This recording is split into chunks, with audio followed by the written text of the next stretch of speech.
Hey Joey, how are you? I'm good. How are you doing? Good, thanks.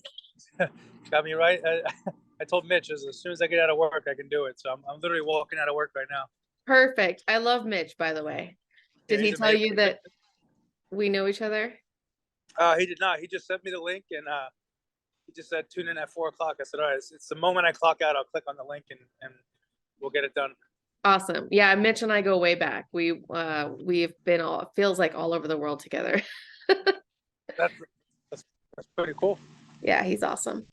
Cool. So I guess I want to talk to you first a little bit about what you've been up to because I know I was looking at your topology. You've been doing a ton of bare knuckles. So were Yeah. you doing that to kind of stay busy, or were you doing that like, hey, I want to make this my career, or you want to do both? Can you kind of talk to me about like what's the game plan of your career so far?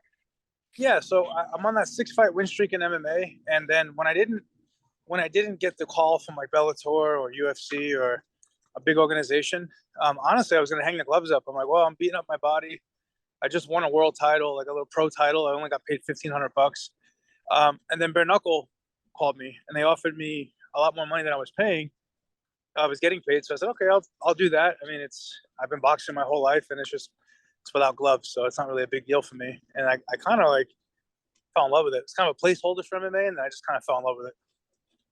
So when you got the call about PFL, were you kind of in the moment of like, maybe I might never go back to MMA, I might just stick with this?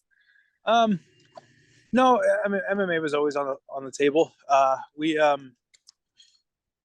Yeah, it was always on the table. I just wanted bigger money to come around, and PFL when they offered me a fight 2 times already, and both times I was in Hawaii. So Oh, like first time they offered me a fight, I just got married.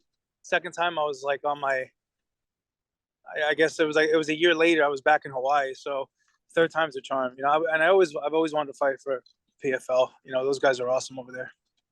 and wanting to fight for PFL, does that have part of it have to do with the stability of knowing like if I sign with them, I'm going to be able to have this many fights?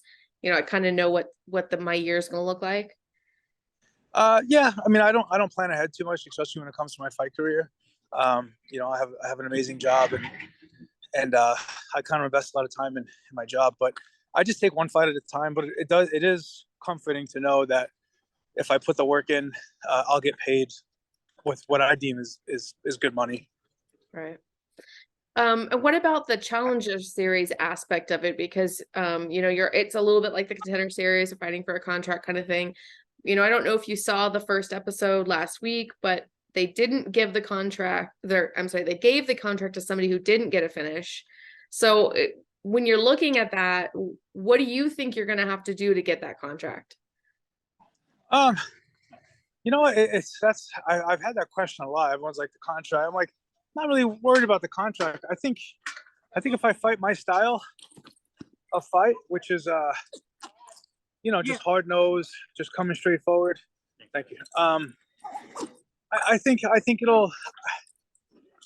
the opportunity will present itself. I have a really good opponent ahead of me who's got the same fight style as me.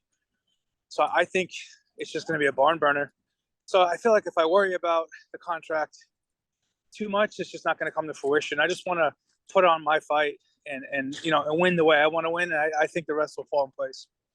I have to say, it looks like you're leaving somewhere very high security. Are you leaving Yes. work? Yes, I'm leaving work right now. So I work in a very large power plant. We manufacture all the titanium for the Department of Defense and the military. Wow. So it's like, it's like I got a lot of clearance to get in here. So I thought you were leaving a prison, so sometimes it feels. Trust me, sometimes it feels that way. If you want to give me 2 seconds, I'm gonna get in the car and connect you to Bluetooth. Sure. Okay, hold on.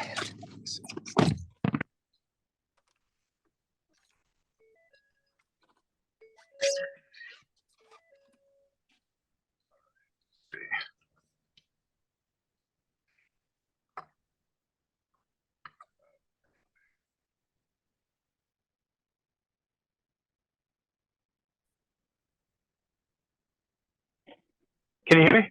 I can. Can you hear me? Yeah. So no, there's not an echo or anything, is there? It's a little bit, but it'll be okay. I can hear you well enough. I could always disconnect it. Just let me know. Okay. So you mentioned your opponent. Can you tell me a little bit about what you know about him and kind of what fight you're expecting from him? Oh man, he's a fellow redhead, so that's awesome. He's a southpaw, which is great. He's tough. He's been fighting for a long time. He's 13-2, I believe, and I think he's got 11 first round finishes. He's got a very big left hand. He kind of just wings it, and he trains with Nick and Nate Diaz. I think his whole MMA career. So he's, I know he's just going to be tough and just keep coming forward.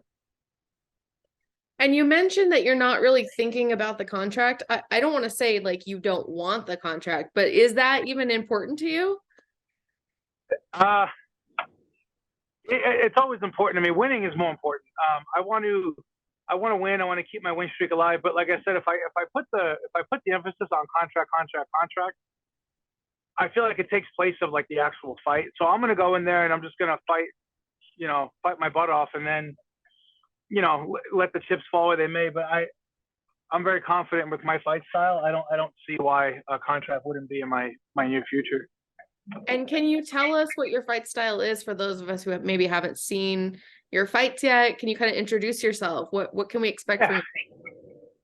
So in bare knuckle, it's locked with my face. So that's always fun because I'm always getting cut up and bloodied up. It's more like give one to take one. MMA,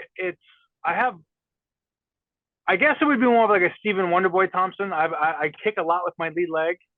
I have really good kicks. I have, a very good left kick. Like I go for that liver a lot.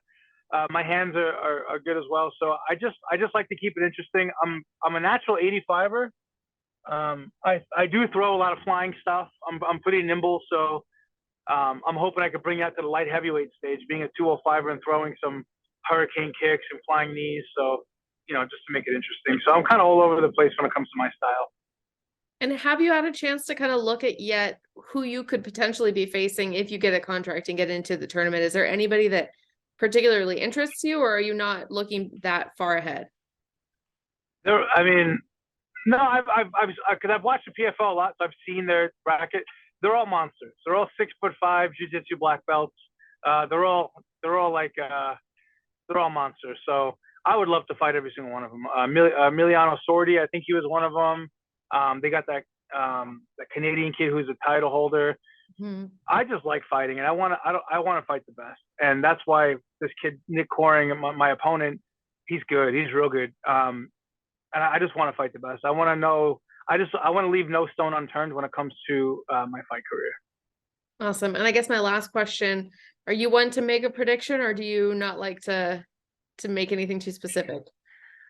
I don't do stuff too specific, so I'm gonna say this. I'm gonna say with his style and my style, I think it's gonna be a 3-round barn burner. I'm gonna get really bloody, and he's gonna get really bloody, and I think we'll respect each other at the end of the match. So, or at the end of the fight. So I always predict a war because I want war. I don't want first round knockouts or submission. I want anarchy, and I just want war. Awesome. Thank you so much. I look forward to watching your fight. Thank you so much. I appreciate you. And say hi to Mitch. I will. Thank you. Bye. All right. Bye-bye.